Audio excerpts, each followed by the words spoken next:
All right, here we are. Joe Walsh finally joining us. I'm guessing you're calling in from Cleveland. Would I be right? Yeah, you're right. All right. Well, at least I'm one for one. I'm not going to ruin a perfect record, so I'm going to kick you off now. Nice talking to you, Joe. Thanks. That's terrible, man. Man. So we just wanted to talk with you a little bit about your team's success from the tournament that you guys just hosted, the Viking Cup, and get your perspective on it. So just starting off with a little softball thing, how did it feel to go 3-0 at home? Honestly, it was great. After going 3-0 at OU, we wanted to keep the winning streak going, and 6-0 is the longest winning streak Cleveland State has ever had. Oh, wow. That's impressive. Yeah, no, of course. I mean, like one of the things that stood out for me is that you guys beat, a variety of teams like Wisconsin Platteville, Saginaw Valley, and then you also beat Western Michigan, who had a pretty good tournament in their own right. So you guys played arguably like the most difficult schedule that you could at that event, and you were able to get some good points out of it too. So a lot of props there. Now, one of the things I do want to ask you about is it was a little bit of a hot button issue with Ohio Dodgeball Cup being the same weekend as you guys' event. Can you talk with me a little bit about like how that sort of worked itself out and mainly what you think the payoff was for being able to host versus, having to go to Ohio Dodgeball Cup at Miami?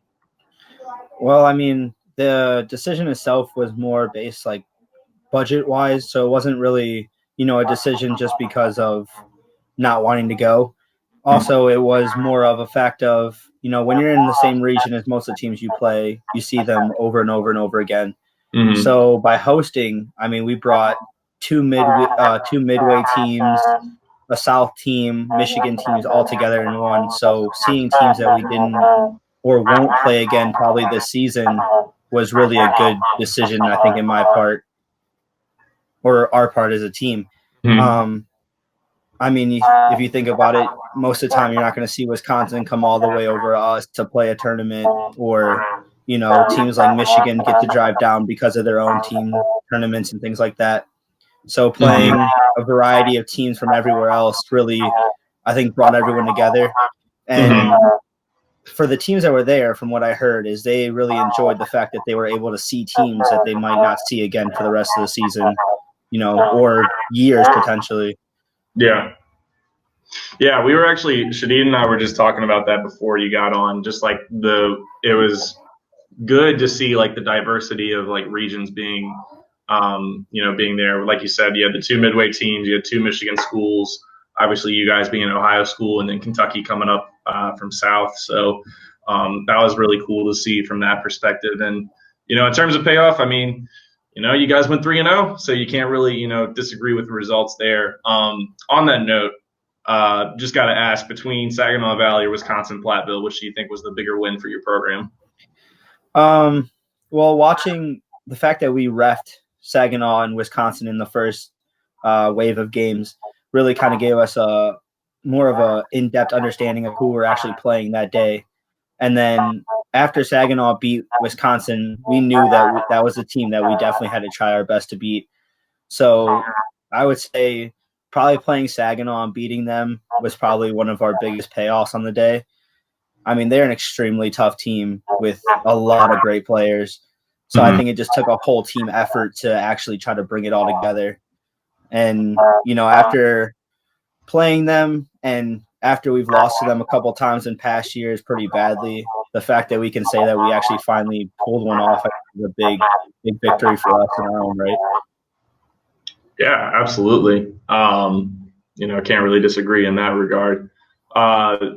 Whether it was guys from your own team, whether it was guys from other teams, and girls, because I don't discriminate, who would you say were some of the best standout performers from the event?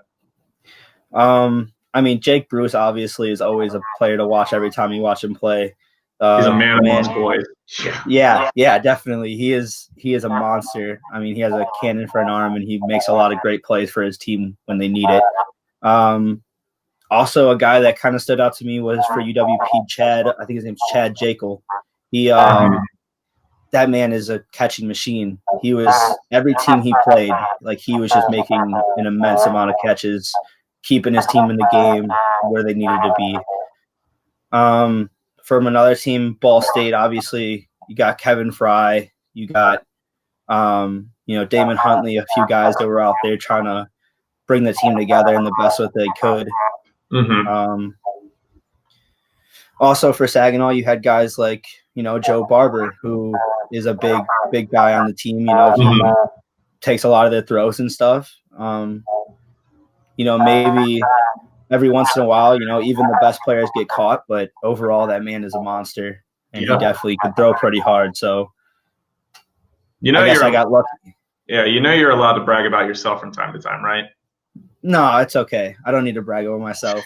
I try to stay under the radar. Don't want to paint a target on my back. Stay under the radar when every single other team in Ohio has you as an All-American. Bold strategy, Cotton. We'll see if it pays off. That's bold. that's Super Bowl, especially they went 3-0 too. Yeah, exactly. Ooh. And on a 6-0 streak at that. Oh man, climbing up the rankings. Honestly, I have to say though, even though it's a 6-0 streak, all those games were more won by the team than me. I mean, you have other guys making plays that are really important and big to help the team boost their morale and come up where they need to come up. More or less, Saginaw's win wasn't even from me. It was from other guys like Leon Rockamore and, Joe Klein and a couple of the other guys really putting in hard work, making big catches, big plays that, have to be done. I mean, I'm trying to post it now, actually, after this probably, but if you watch the first half of Saginaw, Leon Rockamore and Christina Haas for our team actually went probably 5 minutes by themselves against two other Saginaw players to take the point. So that's really big for us as a team. Yeah, definitely. All right. I got one last question for you.